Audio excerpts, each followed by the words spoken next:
Hello, everybody, and welcome back to Brewing with Jim. Good morning, everybody.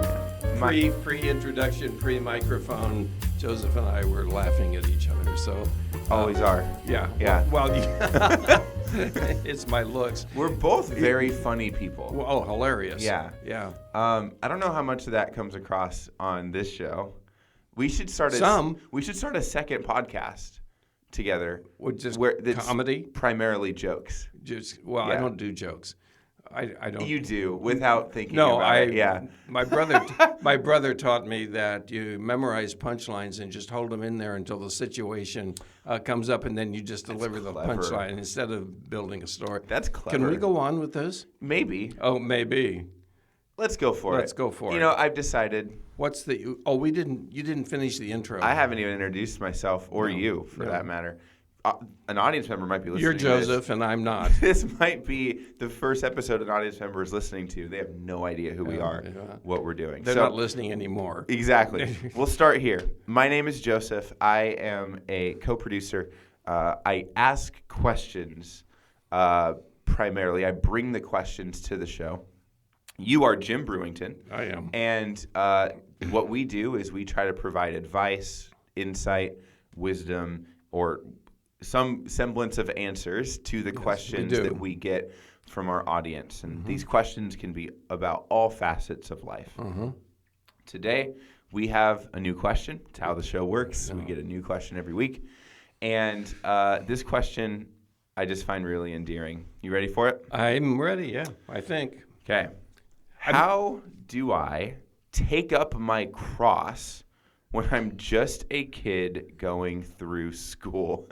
Going through. Was that the way it was phrased? Yeah. Going through school? Yeah.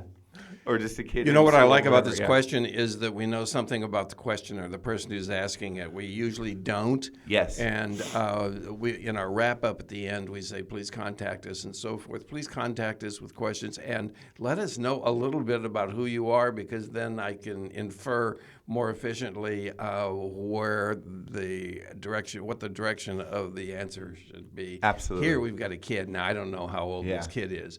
But the person is in school. I'm going to think it's probably junior high or high school. Yeah, that somebody would worry about what does it mean to pick up my cross and follow me.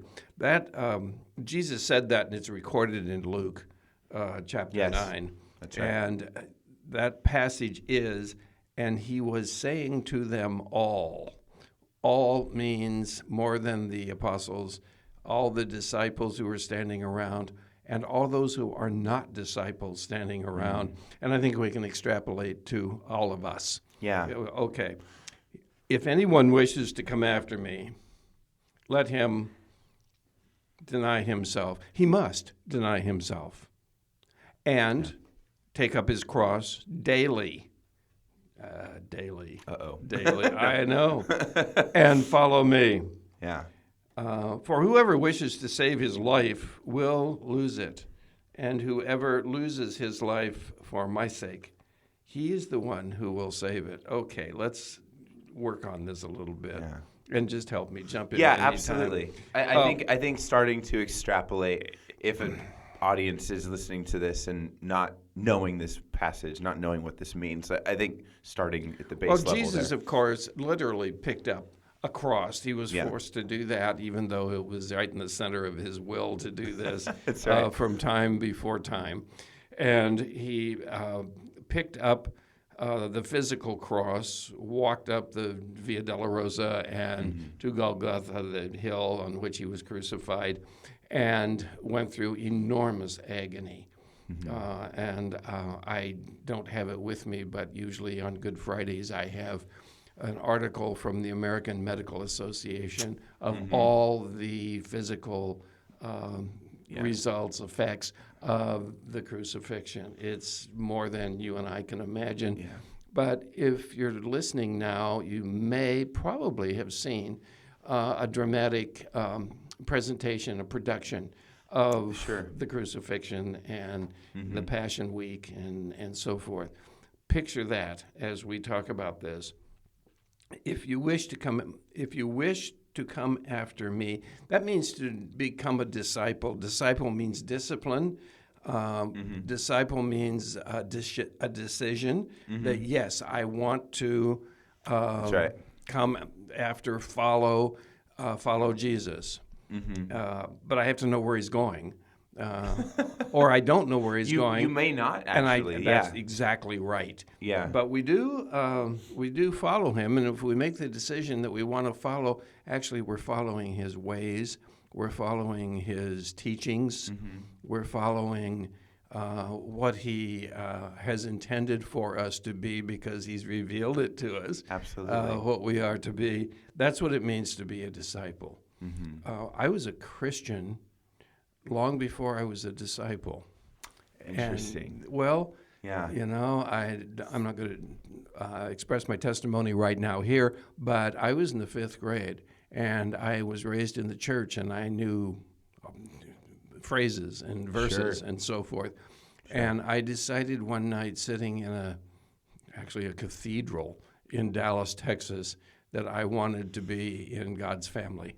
And I didn't even know what I was talking about. Theologically, I didn't know what I was talking about. But blessingly, that's not necessary. That's right. You don't have to have a degree in theology. That's right, yeah. Yeah, if you just decide you want to follow. Yeah. And then you become a disciple. I wanted to be in the family, but I didn't know what follow meant.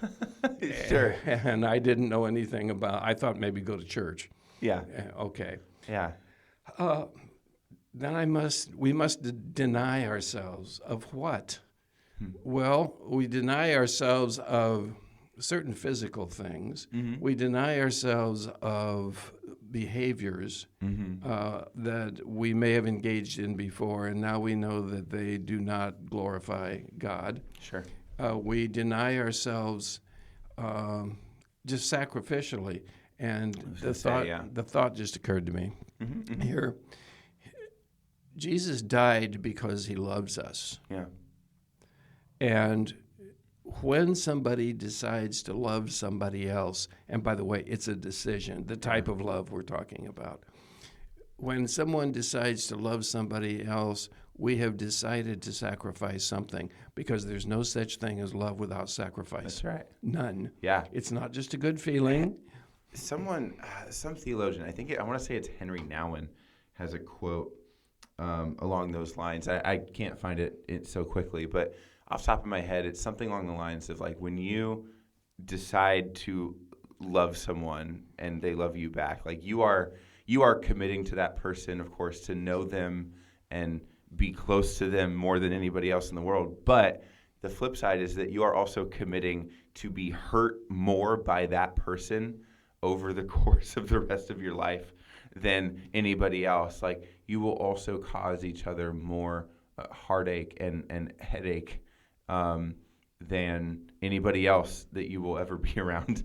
Well, you said more than anybody else in the world, but we could love many people. Definitely, and so there wouldn't be a more than any. But you sounded like you were talking about marriage. I was like, yeah. And his quote and that definitely is a sacrifice. Yeah, and his point is not to be, like, snarky, but to say that it's worth it, and to say that vulnerability is part of the essential nature of the relationship. And we see that in Christ anyway. But you were going. Go for it. Well, we were talking about denying ourselves, and I think I said there is no such thing as love without denial. And love from a kid in school, as he identifies himself, is not really well defined inside most students' minds. That's right. They're attracted to somebody, maybe. Well, they are. They're going to be attracted to somebody, and it could be physical, sexual attraction, but it most likely is my friend likes to do what I like to do. We have things in common. We can talk to each other and understand each other, and so forth. But when a person decides to love another person, you're signing up for sacrifice. That's right. And the example of that is Christ on the cross. Absolutely. Okay. Absolutely. Just know that. Now, we give up something else when we decide to love another person. And that is, we give up our choice to behave the way we want to behave, to behave what is convenient for us, to follow my desires. Absolutely. The world tells me, look out for number one, and I'm number one, but not really. Yes. We are to regard each other as more important than ourselves. That Paul wrote that. Absolutely. And that doesn't mean the other person is more important. It means we are to regard them as being more important. And so now we're other-focused instead of self-focused. That's the denial. Yeah. Now, keep in mind, kid who asked this question, Yeah. keep in mind that becoming a Christian is not all lavender and roses and sweet smell and fun, and it can mean death. Actually, Jesus said, "Come to me and die." Yeah. Come to me, and it's not easy. If someone is telling you becoming a Christian, all your problems will be solved, they're wrong. They've got too much dust on their Bible. Sure. They just don't know what they're talking about. Yeah. Although there is enormous joy in becoming a Christian, picking up a cross and following Jesus, there is purpose in life that's given to us. Our sins, our past sins are forgiven. Mm-hmm. Our current sins are forgiven. And oddly, our future sins are all forgiven. Sure. We have a purpose for life, and we have the promise of a home in heaven. Now, that is all plus, plus, plus, plus, plus. Of course. The sacrifice requires suffering. Yeah. It can by the way, there's a book that I would recommend called The Global War on Christians by John L. Allen. This book talks about all the persecution sure. and even death that are happening to people in different countries all over the world because they are Christians. Yeah. For that reason, we don't have much persecution in the United States like that, but it is here. Sure. It definitely is here. Okay, we are going to have to give up something that's part of deciding to love somebody. That's right. If you're going to be in love with, if you're going to manifest the love of God to a classmate, then we're going to give up some of the things we want to do and focus on what the other person wants to do. There is sacrifice in marriage. Should we even start? Yeah, marriage is primarily sacrifice. It's not, it's not a pro-choice situation for anybody. Sure. We sacrifice all day long. Yeah.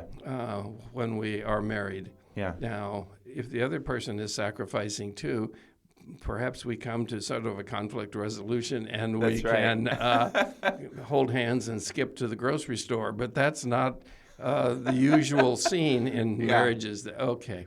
All right. We have to do this daily. Yeah. I emphasized that word when I quoted the passage. Yeah. This is ongoing. This is every single day that we pick up our cross. And now our cross means our burden. But delightfully, we're told our burden is light. And that's right. It's not heavy. And it's not heavy because we have Christ who, is yoked to us, and he carries the burden. He carries the weight of the yoke that's with us. Yeah. Kid in high school, kid in junior high, I don't know which school you're in, but you're at the beginning of learning to love. And the beginning of learning to love is start thinking about other people. Watch the sentences that come out of your mouth. Are they about you, or are they about the other person? At a loss for words in a conversation, ask the other person about themselves. Yeah. And be interested. It's not a conversational technique. It's a manifestation of love that you really care about the other person. And I'm not sure where else we should go. Follow me means to follow the teachings of Christ. Yeah. But now keep in mind, all of this, pick up your cross and follow me if you're a disciple, if you want to be a disciple, You do all that after you become a disciple. That's right. This is not anything you have to do to be saved. That's right. Nothing. We are saved by grace, which is a gift from God. It's a free gift. We don't have to get ready and clean up to be saved. Salvation, Christianity is come as you are. That's right. Although there are groups of people who will say that you must do something. We are saved by grace after all you can do. That's 2 Nephi 23, 25, I believe it is. Maybe it's 25, 23. Nevertheless, there are groups of people who say that you have to be good in order to be in God's grace. That doesn't make sense because grace is a gift. Yes, you don't have to be good to get a gift. It's not grace at that point. It's not grace anymore. Yeah. So know that picking up our cross, being willing to sacrifice whatever we have to sacrifice, is not for salvation. It's because we are already saved. Yeah. My biggest takeaway with this question and with what we've already talked about is the key word comes down to discipleship. That is, I think, fundamentally what this question is about, and therefore kind of fundamentally the answer to this question. You have used the word discipleship multiple times so far today, and I think it's important to zoom in on that word. Because it is fundamentally, I agree. Yeah, I think that's fundamentally what this question's all about. I forget the epistemology of the word disciple and discipleship, but is it the same word as the there's an idea stuck in my head about being covered in the dust of your rabbi? Have you heard that? I have not. Phrasing before? No. I could be getting the wording completely wrong. I used to teach this at my previous school when I taught Bible, but it's been several years. But there was this idea that we used to, as a class, look at the Jewish tradition of training up rabbi. Now, rabbi is a religious teacher, a religious leader, and the entire Jewish education system, particularly at the time where Jesus was living, had these tiers. They had these groups that you would move up as you got older and as you got a deeper profession for your faith. And by the end of these different levels, I think there was 3 of them before you became a rabbi. I could be totally wrong. Speak up if you... No, you're right. Yes, you are right. By the end of these 3 levels, if you proceed through them, you will have memorized the entire Jewish Bible, the entire Old Testament for Christians. Well, the law, the first 5 books. Well, that was even... The Pentateuch. The Pentateuch was, I believe, even one of the lower layers, and then you go on to memorize. That's correct, yes. Yeah. But at each of these stages and steps, they are only so on and so forth graduating the very best of the best. And so all of the kids start off, all the Jewish kids in our little town or whatever are going to get to that level 1, and they're going to understand the fundamentals of our faith. But only the best of the best move on to eventually memorize the Pentateuch. And then only the best of that group move on. And the point of this whole object lesson is to say that to become a rabbi was a tremendous honor and a very, very rare feat. Yes. And that to be a disciple of that rabbi, you also would have had to have accomplished a bunch in your own education. But they treated it as this idea. I forget what the word is. It might even be disciple and be tied to this. But the idea was to be covered in the dust of your rabbi, that you are following them so closely through the dirt and the dust and the mud and the animal excrement, whatever it may be, that you get covered in them and you begin to look like them. Rabbinical teaching and the teachings of Christ always involve the learner seated at the feet. Yeah. In the dust. That's right. Of the people. Oh, yeah. Let me come in, if I may, from a different perspective and talk about discipleship in Christianity and in the church. Well, sure, yeah.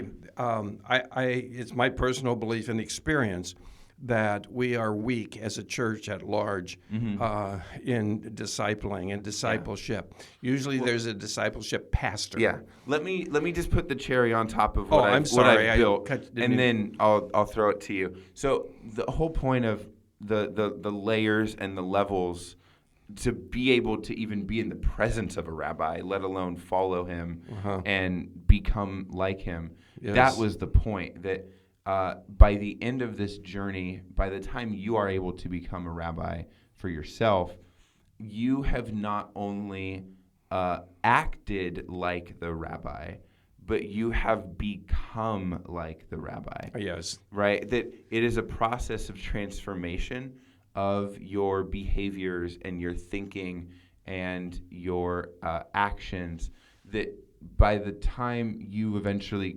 graduate, so to speak, you personally should be almost indistinguishable. I understand. You're not pretending to be like the rabbi you are as the rabbi is. And so the radical nature of Jesus is he says, come and follow me to a bunch of random dropouts and failures. Not literally random, but what would have seemed arbitrary to that society. These people were not the best of the best. They had regular jobs, which meant that they had at one point fallen off of that track, right? Anyway, the process of discipleship fundamentally, though, not just being, oh, look at this cool guy who's nice and good, and let's just try to do what he's doing. But it's, no, become like that person, to fundamentally transform into that person. Can we expand that to that person is Jesus? Yes, literally, yes. Yes, and I don't want to just act like him. I want to be as he is in the sense of his character, not his attributes. We will not become God. I am not omnipresent. Right. And you're not going to become God, become Jesus in the sense that you will become a 30-year-old Middle Eastern man. Right. Like, it's not physical in that sense either. But yeah. Well, you did a good job of explaining what happens or what did happen in Judaism. In Christianity, as I started to say, it is my experience that the church is deficient at large, deficient at discipleship. It's confused sometimes with Bible study. Bible study is not discipleship. That's right. It may be a component, a nice foundation for discipleship, but we are to become in character as Jesus is. And I believe that the church needs now to have what I would call a mentoring program, so that every man would mentor a young man, every woman would mentor a young woman. I'm in Titus right now. That is given to us, but not accepted by most churches. Sure.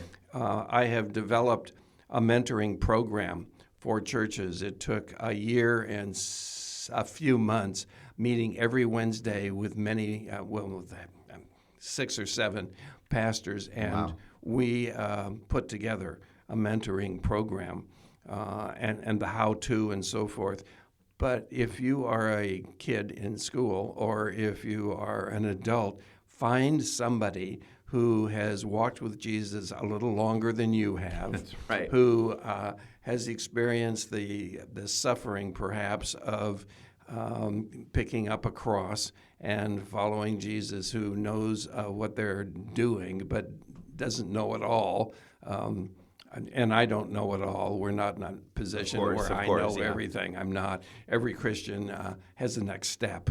Yeah. But pick a mentor. Pick a mentor. And if Such good advice.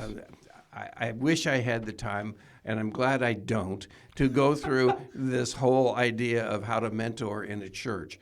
But contact me if you're interested in knowing more about this. Please, and I will respond to you. Maybe we'll respond with an episode one of these days. Sure.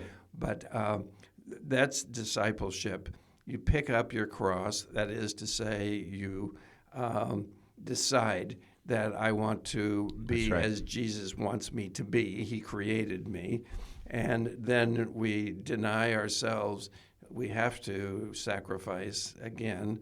I'm recapping. Of course. There's no such thing as love without sacrifice. That's right. And then we develop that habit so that I don't like the word habit. We develop that part of our being so that it becomes our natural reaction to other people. Yes. And we deny ourselves daily. Absolutely. Of thinking about ourselves. That's humility. Absolutely. We're more interested in the other person than we are in ourselves, and we're not interested in the other person, so I will be recognized. Absolutely. That is particularly hard for, the clientele that we work with, which is to say kids in school. Well, it is hard, but it makes it harder because I think nobody teaches them this. Sure. There are sermons on Luke 9:23, but I don't know that there is a living activity in the church that teaches people how to love another person. Sure. We preach it, love one another, love your neighbor. Yeah. But we don't really fascinating. Deep into how do you do that, and what does it look like, and what do I have to give up? I am a kid in school, and I'm thinking, if I love somebody else, I gain things from that. Right. You may not. That's right. Yeah, it's really nice when love is reciprocated and it comes back, but sometimes it does not. And the example of that is God himself. He loves us even if we do not reciprocate his love. Right. So have we done this? I think so. There's a lot there. I think we have done a great job of summarizing that, especially. I really do. Yeah, we're so good. Yeah. Let's hop to our second segment. This is the surprise Jim segment where Jim does not know this question ahead of time. Jim, as we record this, we're sitting here in November. When this episode releases, however, it will be December 31st. New Year's Eve.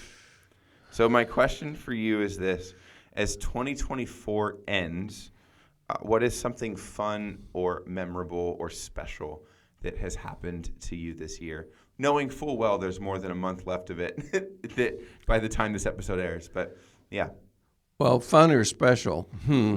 I've had a lot of fun. I do have fun.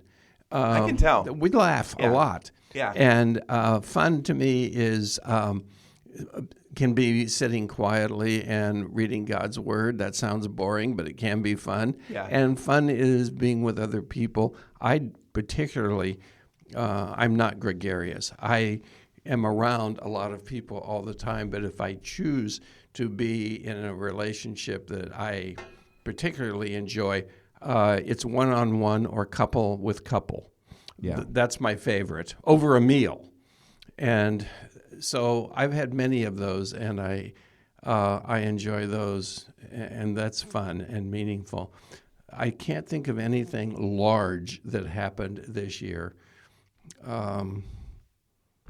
I got a little emotional when you said December 31st because that's a very hard day for Debbie and me. Our son died on December 31st. Sorry. Yeah. And so I do not go out with funny hats and little funny things you blow and unfurl and make noise and so forth. That's a day that I like to stay home. But I don't really like New Year's Eve anyway. Sure. It was originally the celebration of the heathen god Janus, and Janus had two heads and looked back into the past with one head and looked forward into the future with the other, and so there's the idea I guess of it.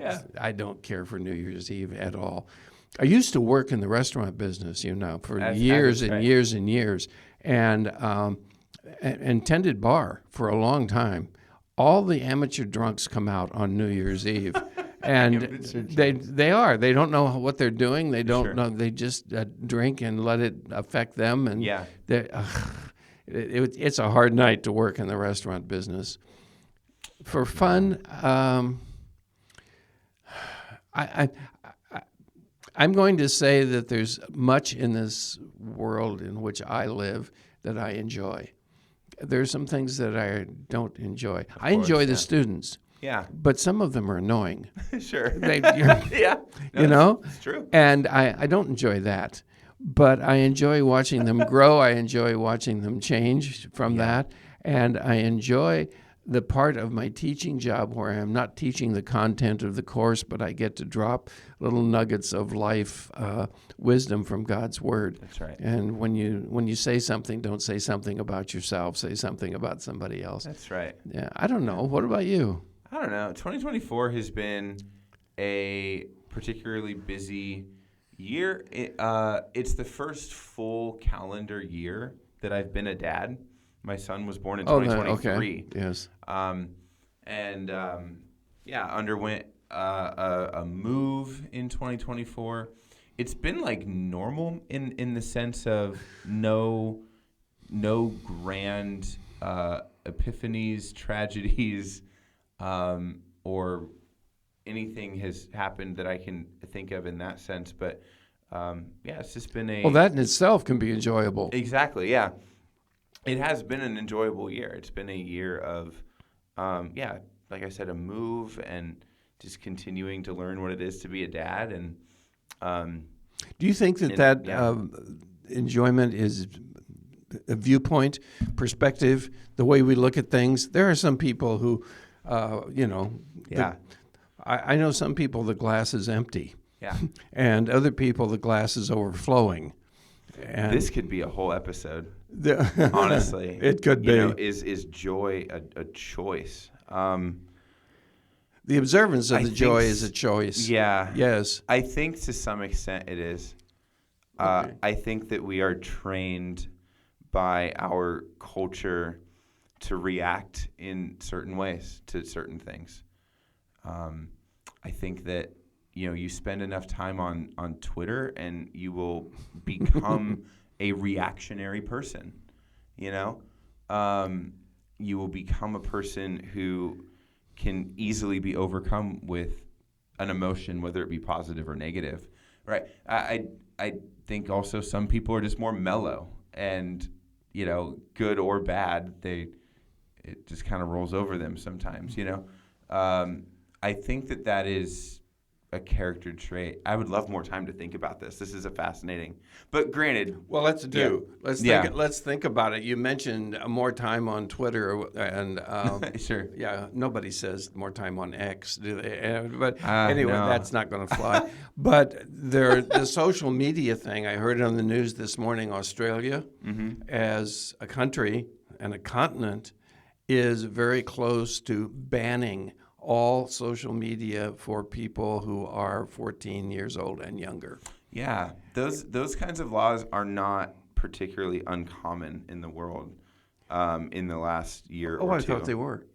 Okay. Yeah, I mean, Europe has looked into that. The United States, honestly, has even kicked that around a little bit. Well, it will change the perspective of how we viewed 2024, which was right. your question. Sure. And it does. We spend our time focusing on everybody else's problems and difficulties in social media and their food and the photographs of all that kind of stuff. I think if we spent that amount of time focusing on the people that we are with, that we would have more joy and be able to more efficiently express love to our neighbor. The root word of neighbor is nearby. Yeah. So anyone who is nearby is our neighbor. And absolutely. There you are on the bus. Okay. I love it. Yeah. A lot that we could talk about there. Maybe we should do an episode about social media. But wait for the question. Exactly. Friends, we want to thank you for listening. Real quick, as we've gone over time, we have an email address that is brewingwithjim@gmail.com. We would love for you to send us a message, a question, introduce yourself, anything like that.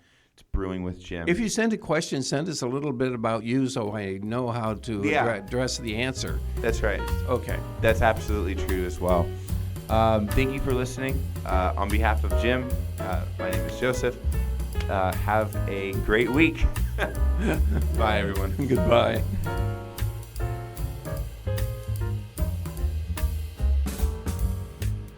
topics that are covered and the answers that are offered during episodes of Brewing with Jim are designed to mine the wisdom attained from a life of pastoral ministry and care. They do not constitute professional or clinical training or expertise in the areas of counseling or mental health. CVCS and its podcast network want to provide a platform for the discipleship of our community.